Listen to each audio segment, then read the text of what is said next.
Salut à toutes et à tous, c'est Stéphane pour la chaîne Fou Allié. Soyez les bienvenus chez vous. Vous l'avez vu dans le titre de la vidéo, aujourd'hui on va parler de l'affaire qui touche actuellement l'actrice Sacha Van Roy par rapport à son accusation vis-à-vis de Luc Besson. Cette histoire, elle est difficilement croyable et si on se contente de quelques éléments par-ci, par-là dans la presse, on passe à côté de l'essentiel à la fois de l'affaire et à la fois du personnage. Pour rappel des faits, on est le 23 décembre aujourd'hui. Il y a 15 jours, il y a eu un non-lieu qui a été décrété par rapport à cette histoire-là. Il y a un petit peu plus que ça, pardon. Et voilà, tout ceci est vraiment rocambolesque et je vais essayer de peser le poids de mes mots pour que mes mots ne dépassent pas ma pensée, mais montrent quand même qu'il y a, si ce n'est une forme de complicité de la justice, au moins un manque de sérieux au minimum vis-à-vis d'un agresseur sexuel présumé. Encore une fois, je suis obligé de dire le mot présumé, bon voilà, j'ai pas le choix, ce qui ne remet absolument pas en doute la véracité du témoignage de la comédienne Sacha Van Roy. Personne n'accuse une personnalité célèbre d'agression sexuelle pendant si longtemps avec autant de moyens si l'agression n'a pas été avérée. C'est un arrêt de mort social pour les femmes de dénoncer un agresseur sexuel, surtout s'il est connu, il faut le comprendre. C'est un arrêt de mort professionnel également, et d'ailleurs actuellement l'actrice passe je crois une licence de droit, il me semble qu'elle vient de la valider ou peut-être un master même, bravo à elle d'ailleurs. Donc il n'y a aucune raison de remettre en cause son témoignage. Et je vous propose qu'on rentre dans le vif du sujet tout de suite. Alors, le vif du sujet, c'est quoi ? On est en 2019 et donc l'actrice Sacha Van Roy, qui est une actrice du coup néerlandaise, porte plainte pour viol contre Luc Besson. Et donc ce jour-là, le 8 janvier, pour la première fois, elle apparaît à visage découvert. Donc ça, c'est vraiment une grande preuve de courage de sa part. Félicitations, ça devait être une décision très difficile à prendre, j'imagine. Et c'est extrêmement courageux. Et elle raconte. Elle raconte ce qui s'est passé, elle raconte qu'elle l'a rencontré lors de casting, qu'il lui a proposé quelques rôles secondaires et qu'elle a subi entre 2016 et 2018 des relations sexuelles non consenties, des viols. Il n'y a aucune autre façon de le dire. Non consenti et donc non désiré. J'insiste sur la notion de non-désir. Elle raconte, alors pardon, c'est un épisode dans lequel on va parler de ce qui s'est passé parce qu'elle le décrit. Donc si vous êtes un tout petit peu sensible, si vous avez un traumatisme sexuel et que lire ces témoignages-là est délicat pour vous, il serait peut-être plus sage du coup de ne pas forcément regarder ce qui suit. Bon. Donc, elle décrit qu'une nuit à l'hôtel, il lui a dit « tu me fais mal », qu'il ne s'est pas arrêté. Elle l'a trouvé sadique, ça lui a fait mal, il a vu qu'elle avait mal, elle était désespérée, elle ne savait plus quoi faire, etc. Et donc, elle décide de porter plainte pour viol. Elle porte plainte pour 2 viols qui se sont produits le 18 mai et le 6 juillet. Voilà, donc ça c'est ce qui, moi, m'a fait découvrir du coup le personnage de Luc Besson sous ce jour-là. Il faut savoir que elle a tourné dans le film Anna avec Luc Besson et la réponse de Luc Besson, ça a été quoi ? Ça a été de l'effacer du film. Ni plus ni moins.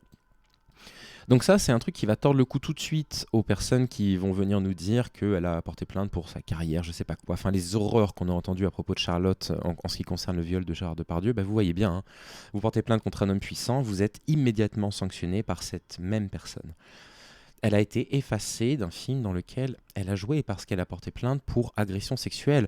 Et ce message-là, vous vous rendez compte à quel point il est brutal pour les victimes d'agression sexuelle. Ça dit quoi ? Ça dit si vous portez plainte, on va vous effacer. On va vous effacer, ni plus ni moins. Ce sera la mort de votre carrière professionnelle. Et récemment, j'ai discuté en message privé avec un de mes contacts, je ne vais peut-être pas donner son prénom par précaution, qui me raconte travailler dans le milieu de l'éducation, avoir dénoncé un agresseur sexuel, potentiellement pédocriminel, parce que ça concerne des mineurs, et qu'il a été promu. Et que c'est elle qui l'a dénoncé qui se retrouve en difficulté. Voilà ce que c'est la réalité des personnes qui dénoncent des agressions sexuelles. Bref, on en est là. Jusque-là pour l'instant. Et vous allez voir que c'est vraiment pas beau du tout. Là, c'est un happening qu'elle a fait au Festival de Cannes. Non, vraiment bravo. Enfin, je veux dire, bravo, Sand.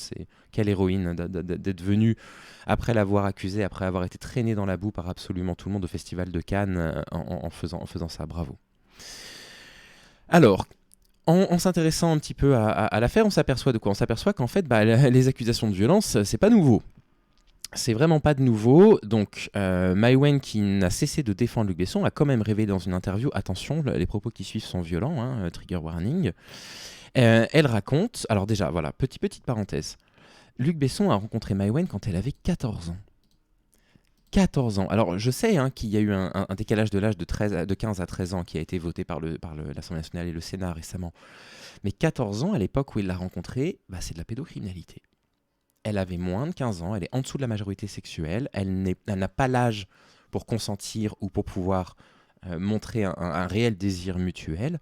Il a rencontré une femme de 14 ans avec qui il s'est mis en couple. Il avait une quarantaine d'années. Non mais ça vous pose quand même le personnage. Rien que ça devrait suffire, je pense, à ce qu'on arrête de l'autoriser à tourner, à ce qu'on arrête de l'autoriser à côtoyer des mineurs. C'est un danger pour ces personnes-là. Mais c'est pas tout ce qu'elle raconte. Elle raconte quoi? Elle raconte... donc elle a joué dans le 5e élément, elle jouait la diva dans le 5e élément d'ailleurs, celle qui chante. Donc, alors que Luc Besson rentrait souvent tard, épuisé ou dormait sur le plateau, Mai Wen provoque une grosse dispute à la maison qui tourne mal. Ça a été très tendu, à en venir même à recevoir des coups de sa part. Même si elle dit que c'était exceptionnel et qu'elle ne le qualifierait pas d'un homme violent. Alors j'ai une question à poser, je sais que Mai Wen, elle défend pas les féministes du tout, je le sais. On va pas l'accuser de ça, elle a dû subir tellement de violences masculines dans sa vie.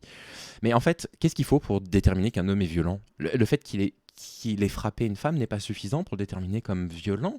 Et puis vous avez vu comment elle présente les choses. On sent malheureusement à quel point la violence masculine pèse sur elle.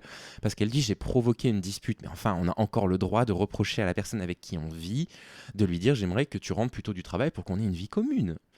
On a quand même le droit. Qui plus est que cette dispute a eu lieu pendant le tournage du 5e élément, où il a rencontré Milla Jovovich et où il a terminé par quitter Mai Wen pour Milla Jovovich. Elle a quand même le droit de lui dire. Elle n'a pas provoqué une dispute, elle a discuté avec lui et elle se retrouve à se manger des coups. Ça, c'est le deuxième message que Luc Besson vous envoie. C'est si vous le contestez, il vous frappe, et si vous l'accusez de violence ou de viol, il vous efface. Ça vous pose le personnage. Attention, on est très loin d'avoir terminé. Je me suis réabonné à Mediapart pour pouvoir avoir accès à ces articles-là. Mais après tout, Mediapart, il mérite. C'est quand même un des derniers médias qui donne la parole aux femmes qui sont victimes de violences conjugales, même si je ne suis pas en accord sur toute leur ligne éditoriale. Un article qui date du 9 juillet 2018 et qui marque plusieurs femmes accusent Luc Besson. Donc c'est plus Sandra Van Roy. Donc une ancienne directrice de casting a écrit au procureur de la République pour dénoncer des faits qu'elle qualifie d'agression sexuelle visant Luc Besson. Un témoignage qui s'ajoute aux 2 plaintes déposées le 18 mai et le 6 juillet, dans lequel Sandra Van Roy accuse le réalisateur de viol. Donc bref, et elle raconte, quand elle a vu la plainte, elle s'est mise à trembler, elle a caché son prénom, donc là elle se fait appeler Amandine, mais ça n'est pas son vrai prénom, et elle s'est dit, si elle porte plainte, je porte plainte à mon tour. Voilà, vous voyez, donc la parole de Sandra Van Roy a permis la libération de la parole d'autres femmes, et c'est en ça que moi je pense que les femmes qui arrivent à trouver le courage de dénoncer un agresseur sexuel doivent être considérées comme des héroïnes. Sincèrement, c'est pas juste un élément de langage qu'on entend dans le féminisme, c'est une véritable héroïne. Et donc elle raconte. Donc on est déjà à une deuxième plainte pour agression sexuelle. Donc on a ça, on a un mec qui se met en couple quand il a 40 ans avec une jeune fille de 14 ans, qui est enceinte à l'âge de 15 ans et demi et qui accouche à 16 ans. Pas oublier ça aussi, Mai Wen, il a mis enceinte une mineure quand lui il était quarantenaire. Une plainte pour agression sexuelle, Mai Wen décrit des violences conjugales, une deuxième plainte pour agression sexuelle. Il vous faut de quoi là en fait? Il vous faut quoi pour arrêter de remettre en cause systématiquement la parole des victimes? Alors attention, on est très loin d'avoir terminé. Très très loin. L'article ici est publié le 28 novembre 2018, donc on est 3 mois plus tard, et là on a 5 nouvelles femmes qui accusent Luc Besson d'agression sexuelle. Parmi elles, une ex-étudiante de l'école de la Cité du Cinéma. Je travaille juste à côté de la Cité du Cinéma d'ailleurs. Et elle dénonce des faits qui sont toutes d'une gravité différente. Soit c'est simplement des violences, soit ça va jusqu'à l'agression sexuelle. Alors, attention, il y a des propos qui sont assez durs là dans cet article-là. Je ne vais pas vous les lire derrière, c'est pas nécessaire. On va rien raviver. C'est des récits d'agression sexuelle comme on en voit plein. Donc voilà, on est à 5 femmes plus Sandra Van Roy plus la jeune femme avant. On est déjà à 7 plaintes, mais c'est toujours pas fini. C'est toujours pas fini. On passe à l'article suivant, qui a été rédigé en février 2019, quelques mois après, Une actrice qui vit aux États-Unis signale également des faits qui remontent en mars 2002, où elle affirme avoir dû s'échapper à genoux après que le réalisateur s'est jeté sur elle lors d'un rendez-vous professionnel.